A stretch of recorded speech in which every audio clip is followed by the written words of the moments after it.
Hai semua, apa kabar? Baiklah, bertemu lagi kita di channel Cikgu LK. Kali ini kita akan belajar penanda wacana. Jom!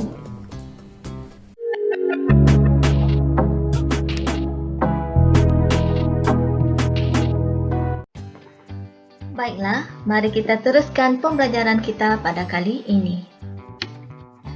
Sebelum itu, mari kita berkenalan dahulu konsep penanda wacana. Dimulakan dengan apakah sebenarnya wacana itu sendiri. Baiklah, wacana ialah unit bahasa yang melebihi batas ayat, sejumlah ayat, ceraian, dialog, bab, buku, siri buku dan sebagainya yang memperlihatkan hubungan dan perkembangan fikiran yang berturutan dan lengkap. Seterusnya, mari kita lihat perkaitan penanda wacana itu sendiri. Dari segi hierarki tata bahasa, wacana terletak pada hierarki yang tertinggi. Kita lihat di sini bermula dengan perkataan. Kemudian perkataan akan membentuk frasa, seterusnya frasa tadi akan membentuk ayat, kemudian akhir sekali ialah wacana. Apa kaitan pula dengan penanda wacana? Bagi mewujudkan kesinambungan antara ayat dengan frasa dalam sesuatu wacana. Penanda wacana digunakan. Di sinilah kita kena faham apa sebenarnya konsep penanda wacana itu. Penanda wacana berupa kata atau rangkai kata yang digunakan untuk merangkaikan ayat dengan ayat yang lain bagi menunjukkan wujudnya satu kesatuan ayat yang utuh. Maksudnya di sini daripada ayat pertama dan ayat kedua, kita gunakan penanda wacana sebagai satu perkaitan. Satu perkaitan dari ayat pertama dan ayat kedua ialah idea yang sama. Baiklah, mari kita lihat di sini. Seterusnya ialah kepentingan penanda wacana. Tanpa penanda wacana yang tepat, idea yang diturunkan seolah-olah tidak mempunyai kesatuan dan pautan yang lengkap. Jadi kalau anda gagal ataupun salah pilih penanda wacana, kita tidak dapat kaitkan ayat yang kedua dengan ayat yang pertama. Jadi dia nampak tidak berturutlah. Jadi satu idea yang baru pula. Seterusnya mari kita uji diri dahulu. Kamu selalu dengar manakala ni keliru kan? Manakala ni penanda wacana atau bukan? Kalau penanda wacana, dia kena mula selepas nokta dan memula dengan huruf besar. Tetapi kalau bukan penanda wacana, dia hanya boleh berada di tengah-tengah dan bukan ditulis huruf besar pada pangkal perkataan ini. Jadi kita lihat dua ayat yang telah cikgu sediakan, ayat pertama dengan ayat yang kedua di bawah ni. Ayat yang pertama menunjukkan situasi kalau kamu rasa manakala ini adalah penanda wacana, kamu akan tulis seperti ini. Damia suka menaiki bas ke sekolah, tanda nokta. Kemudian manakala M itu ditulis huruf besar, tanda koma. Adiknya tanda koma, Adam lebih suka menunggang basikal ke sekolah. Ataupun kalau kamu rasa manakala ni bukan penanda wacana, jadi kena tulis di ayat yang seterusnya ini. Damia suka menaiki bas ke sekolah, tanda koma, manakala adiknya Adam lebih suka menunggang basikal ke sekolah. Mana satu?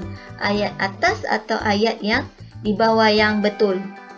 Kalau kamu rasa manakala ini adalah adalah contoh untuk penanda wacana, maka ayat atas tu betul. Kalau kamu rasa manakala ini bukan penanda wacana, ayat yang di bawah ni salah. Baiklah, mari kita lihat jawapannya. Jawapannya penanda wacana ditulis huruf kecil. Manakala ni bukanlah, maksudnya manakala bukan penanda wacana. Baiklah, kenapa? Mari kita lihat. Damia suka menaiki bas ke sekolah, tanda koma, manakala adiknya tanda koma, Adam lebih suka menunggang basikal sekolah. Kata hubung gabungan. Kata hubung gabungan maknanya manakala ini ialah kata hubung. Tidak boleh berdiri sendiri sebagai ayat jika ditulis terpisah daripada klausa bebas atau ayat.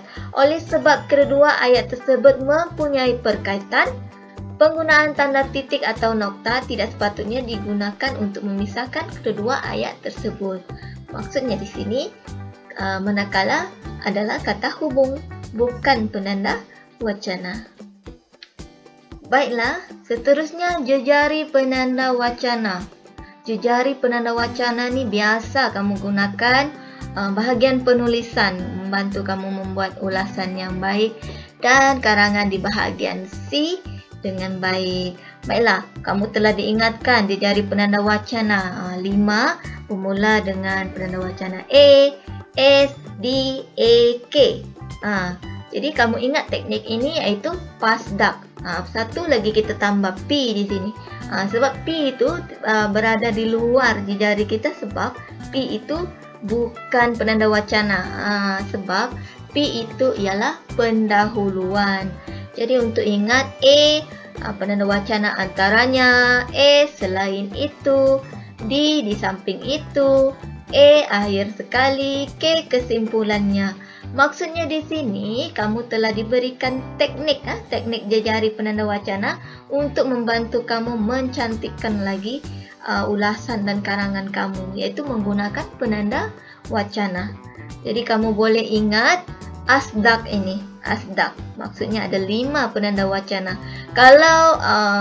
Kalaulah tidak cukup, kamu ada 2 lagi, kamu boleh tambah SS ataupun ST ya.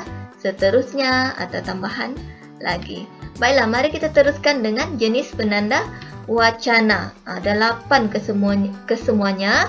Yang pertama penanda tambahan, kedua penanda akibat, ketiga penanda contoh, keempat penanda penjelasan ataupun keterangan, kelima penanda masa atau turutan, keenam penanda perbandingan, 7 penanda kesimpulan dan akhir sekali ialah penanda umum. Mari kita lihat kegunaan dan contoh-contoh kesemua jenis penanda wacana ini. Yang pertama ialah penanda tambahan. Kegunaannya ialah di perenggan isi dan sebagai ayat huraian. Okey, contohnya di sini kita lihat selain itu, lagipun, tambahan pula, dalam hal itu, sementelahan, di samping itu, malah dan lebih-lebih lagi. Jadi kita boleh jadikan penanda tambahan ini untuk mengaitkan isi-isi yang ada dalam ayat huraian lah. Seterusnya kita lihat contoh ayat. Ramai suri rumah berbelanja di pasar raya itu kerana terdapat pelbagai jenis barang. Jadi kita mau tambah satu lagi penanda wacana, iaitu lagi pun, untuk mengaitkan ayat yang kedua dengan ayat pertama tadi. Satu perkaitan lah, lagi pun harganya murah. Kita masih merujuk kepada barang di ayat yang pertama. Seterusnya kita lihat penanda akibat. Kegunaannya dalam ayat huraian juga, tapi lebih kepada untuk sebagai kesan sesuatu. Jadi kita lihat di sini contohnya, oleh itu, oleh hal yang demikian, implikasinya, oleh sebab itu, dan akibatnya. Kamu boleh guna penanda wacana ini jika kamu ingin menunjukkan maksud kesan. Kita lihat contoh ayat ini. Jasbin Fred dijangkiti cacar air, tanda nokta, oleh itu doktor menasihatinya agar berehat di rumah. Jadi ayat yang kedua ini ialah kesan daripada ayat yang pertama. Oleh itu kamu kena guna penanda wacana akibat. Seterusnya penanda contoh. Penanda contoh kegunaannya ayat contoh. Jadi kita lihat di sini contohnya, terutamanya, khususnya, misalnya, umpamanya. Jadi selama ini mungkin kamu ingin memberi contoh pada satu ayat, hanya perkataan contoh saja yang kamu tahu. Sedangkan kita boleh guna lagi penanda wacana yang lain untuk memberi contoh. Seterusnya kita lihat contoh ayat. Seorang yang bijak menguruskan masa akan selalu dihormati orang lain. Tanda nokta. Misalnya, orang yang selalu menepati masa akan selalu menepati janji. Jadi kita lihat di sini pertautan dari ayat kedua dengan ayat yang pertama. Seterusnya ialah penanda penjelasan atau keterangan. Kegunaannya ialah di ayat huraian tetapi berfungsi untuk menegaskan sesuatu.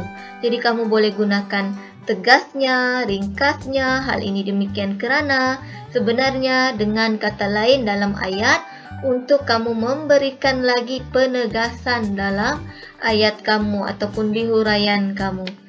Jadi kita lihat contoh ayat. Hal ini demikian kerana menjaga kebersihan dapat menjamin kehidupan yang lebih sihat dan selesa.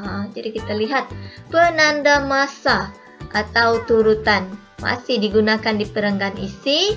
Yang ini untuk di ayat huraian. Ayat huraian kita lihat kini, selepas itu, kemudian, pada ketika itu, pada masa sekarang, maka seterusnya.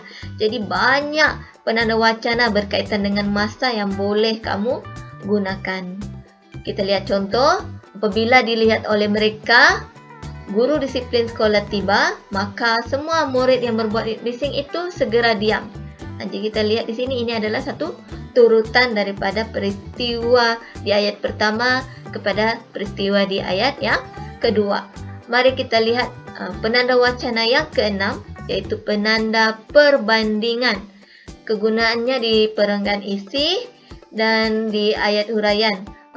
Tujuan utama adalah untuk membandingkan sesuatu. Contoh penanda wacana itu ialah namun demikian, sehubungan dengan itu, walau bagaimanapun, sebaliknya, dan sebagai perbandingan. Jadi ada 4 contoh penanda wacana yang boleh kamu gunakan. Contoh ayat, pihak kerajaan telah mengeluarkan arahan agar orang ramai tidak keluar rumah jika tidak urusan penting. Walau bagaimanapun, ramai lagi yang masih berdegil. Ini adalah pertautan dari ayat yang pertama kepada ayat yang kedua. Baiklah, seterusnya penanda kesimpulan. Kegunaannya di perenggan penutup. Jadi ada banyak contoh di sini. Contohnya akhirnya, kesimpulannya, sebagai intiha, pada keseluruhannya, jelaslah bahawa konklusinya. Jadi kamu boleh guna di karangan kamu ataupun di ulasan kamu. Kesimpulan sebagai kesimpulan untuk ayat ataupun kamu punya penutup. Kita lihat contoh. Sebagai intiha, tanda koma pendidikan untuk perpaduan perlu dikaji semula supaya anak-anak Malaysia pasca merdeka memahami konsep dan peri penting perpaduan dalam kehidupan mereka. Jadi kamu boleh gunakan penanda wacana seperti ini. Baiklah, kita lihat yang terakhir ialah penanda umum. Kegunaannya di ayat huraian, ayat akhir, perenggan isi atau penutup. Jadi kamu boleh letak di isi yang terakhir atau di bahagian kesimpulan, bahagian penutup. Kita lihat, kita boleh pilih justeru, lazimnya, pada pandangan saya, pada hemat saya, dengan ini kebiasaannya. Jadi ini adalah contoh penanda wacana jenis penanda umum. Contoh ayat di sini, peperiksaan akhir semakin hampir. Justeru, kita perlu belajar bersungguh-sungguh dan menumpukan sepenuh perhatian semasa guru sedang mengajar. Ini adalah contoh penanda umum. Baiklah, sampai di sini saja pada kali ini. Cikgu harap kamu dapat faham segala penjelasan yang telah cikgu berikan tadi. Cikgu berharap juga kamu dapat menggunakan pelbagai lagi contoh penanda wacana yang lain di bahagian B ataupun bahagian C Bahasa Melayu kertas 2 nanti, iaitu ulasan ataupun karangan. Jika kamu rasakan video ini bermanfaat untuk kamu, dijemput untuk like, share dan jangan lupa subscribe channel Cikgu LK. Sampai berjumpa lagi. Terima kasih.